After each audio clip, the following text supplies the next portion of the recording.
That was great. That was good. All right, pretty good thing. You killed it!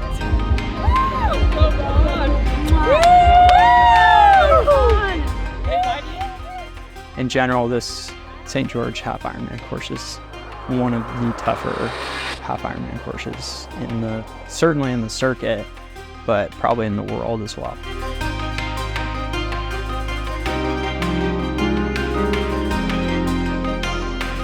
Do you know what I love is getting the fastest run of the day just pisses off the top pros, because they look at all the splits and then they go, wait, I didn't get the fastest run, and they're like, Connor Weaver, who the freak is this guy? Irrelevant to the convo. Connor Weaver, never heard his name in my life, fastest run of the day. Beautiful course, but very hard. Up and down, undulating, and then with a very difficult climb through Snow Canyon. Honestly, it's time.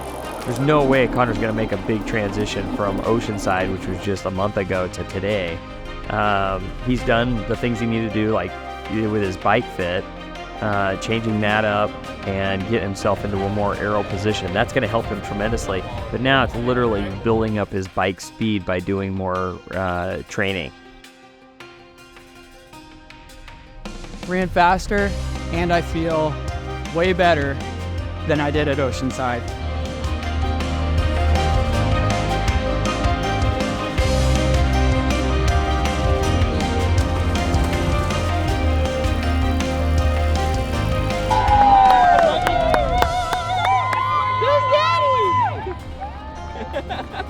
If you invested in Connor Weaver stock at the dip, it's already rising.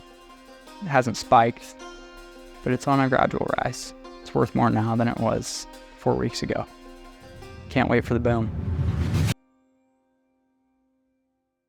It was a lot of logistics because we check in where the bike run transition is, and then you have to drive all the way out there. And I had to swim, so swim, bike out there, check in my bike, then drive all the way back. It's just a lot. Long day. You look like you got some color today, too. Yeah, and that's what I'm worried about, too. I feel like I'm sunburnt. Because I didn't bring sunscreen. Whose are these? Guys that meet me at the gate. If you win the race tomorrow, I'll give you this. Well, that's a high mark to set for a hat. I'll also win worth the a grind, lot man. of. I could buy like 28,000 of those if I win tomorrow. Perfect. So the motivation's high. You will perform, period. I gotta get my shoes on. I think our baby. Robin. Ladies first. It's okay, Ron. It's great.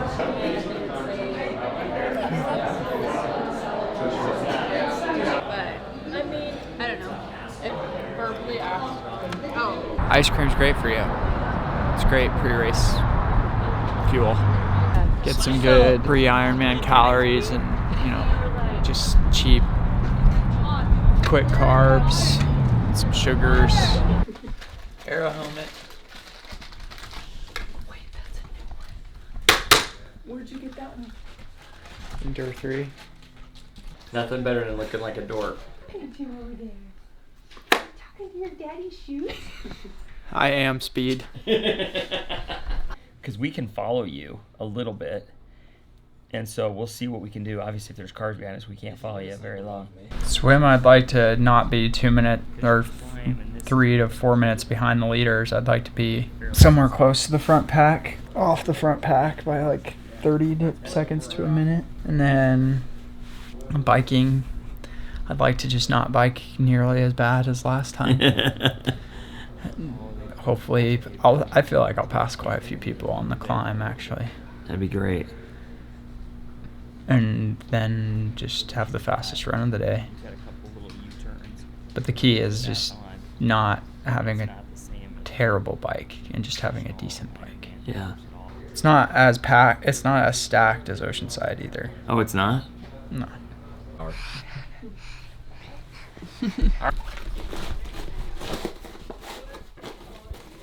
I'll go through like 4 of these on the bike, and 2 on the run.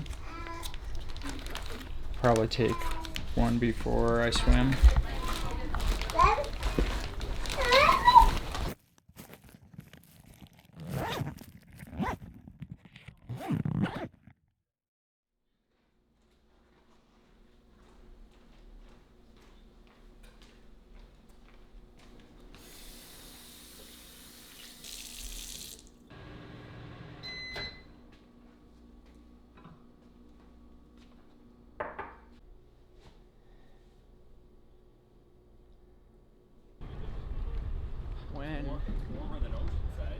Yeah. When I start my own triathlons, we'll do midday starts. Midday starts. Enough of this waking up at 4:45, and then as soon as the sun peeks over the horizon, get in the water! Yeah, I think the mindset going into this race was that with like 3.5 more weeks of training, I have a much better cycling and swimming base under me.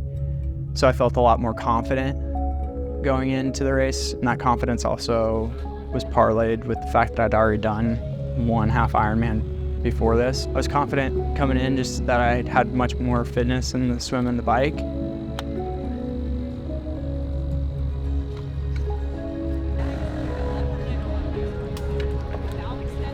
Luckily, it wasn't super windy this morning. The swim can be pretty quick because they do a really good job at marking every 100 meters with buoys. Ready. So, good day. Everything feels good. Feels great. Yeah. So, excited. But, yeah, the front wheel I was worried about because, you know, it has that wobble. But I was just and it doesn't touch the brake. So I'm like, as long as that doesn't happen, I'm good. Finished getting my wetsuit on. Let's kill it, buddy. Yeah, man. And then it was off into the starting chute for the swim with all the other pros.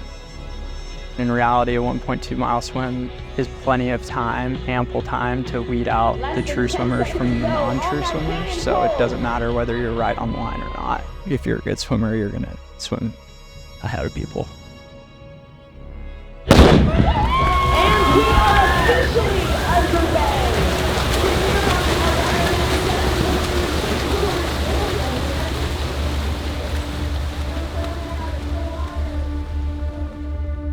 The sun has just barely peeked over the horizon and you're getting into freezing cold water, and when you put your face in, you just get your breath knocked out of you almost immediately.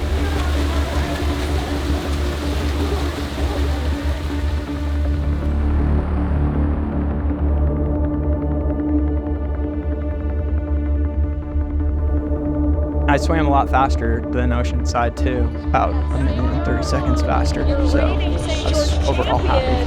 Coming out of the water, Connor Weaver, Eduardo Perez. Still wasn't one of the top swimmers. I came out of the water 37th out of 51 swimmers, but it was a much better swim. Go, Connor!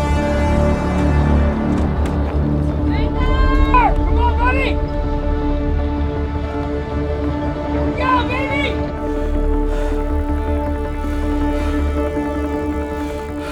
The bike course here in St. George is known as one of the hardest 70.3 bike courses that Ironman offers because it has over 3,200 feet of elevation gain. But with the elevation gain also comes a lot of descent.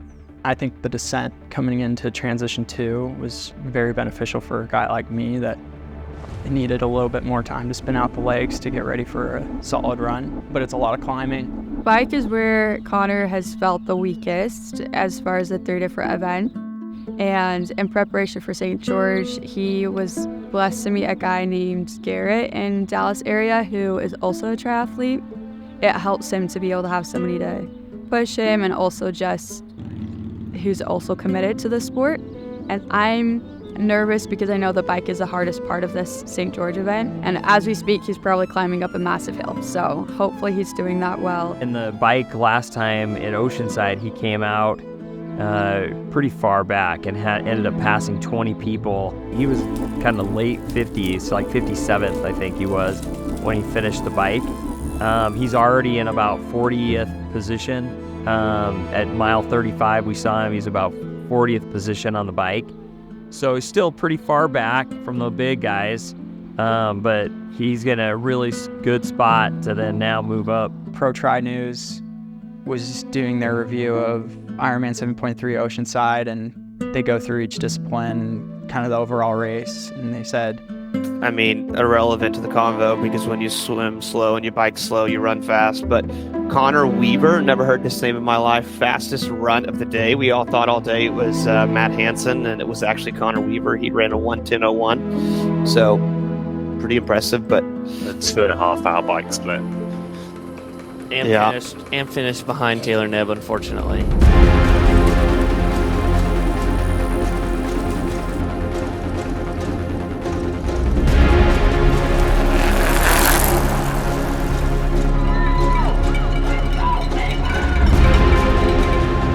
my goal for sure is to always have the fastest run in every triathlon that I do. There are some really phenomenal runners within the triathlon world.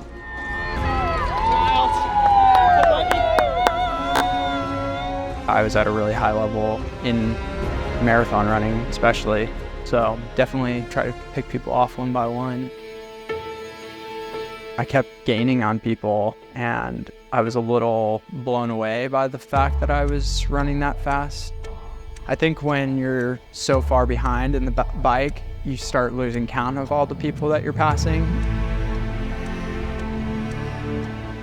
The last few meters heading into the finishing chute, there was still one guy that I knew I could catch, and I passed him. And he goes, "Are you Marathon Man?" And I was like, "That's me." We made that final turn, and I knew there was nobody else ahead of me, and so I got to really enjoy the finishing chute, whereas Oceanside, I didn't get to enjoy the finishing chute at all.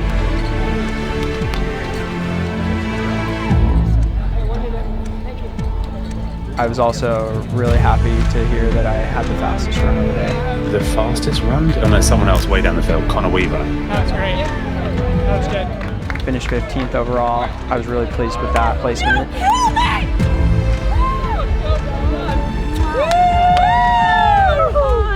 Hey, buddy. Hi, buddy. Don't be sad. Oh, it's okay. Hey, it's me. I'm just tired. That's all. All right, bud. Hey, thanks for coming out. Hey, Grandma.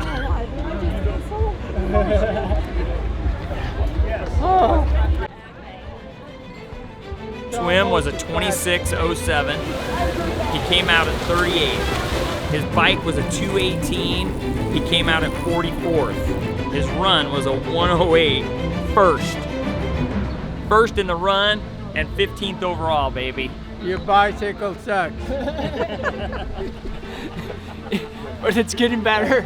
Yeah, this race was really promising, and I think that it should be intimidating to a lot of my competitors to see a result like that this quickly into my pro race season, just due to the fact that I haven't been biking and swimming for all that long.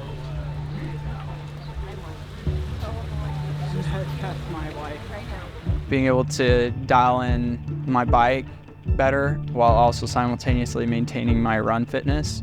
I think for the rest of the season I'll be able to maintain my run fitness simply due to the fact that I was logging in a huge amount of miles in purely running last year and then earlier this year. I'd rather just be a great biker and a phenomenal runner, because as long as every triathlon ends in a run, I've got a really good shot at winning. Ooh. Ran faster, and I feel way better than I did at Oceanside. So that's a great sign. I thought I was gonna die after Oceanside. I think I'm in the process of dialing. It's not dialed in yet.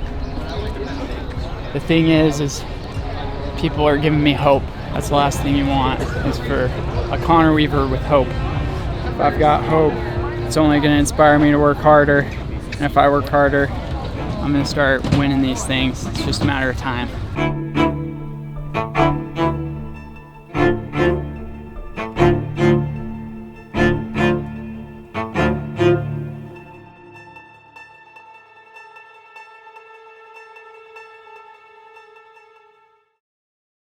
Am the reason why he is who he is. Without me, he is nothing. Simple as that. How does it feel to be married to the top runner in Ironman? Amazing. It is amazing. I'm amazed. That's actually the only reason I married him. I knew he had that potential.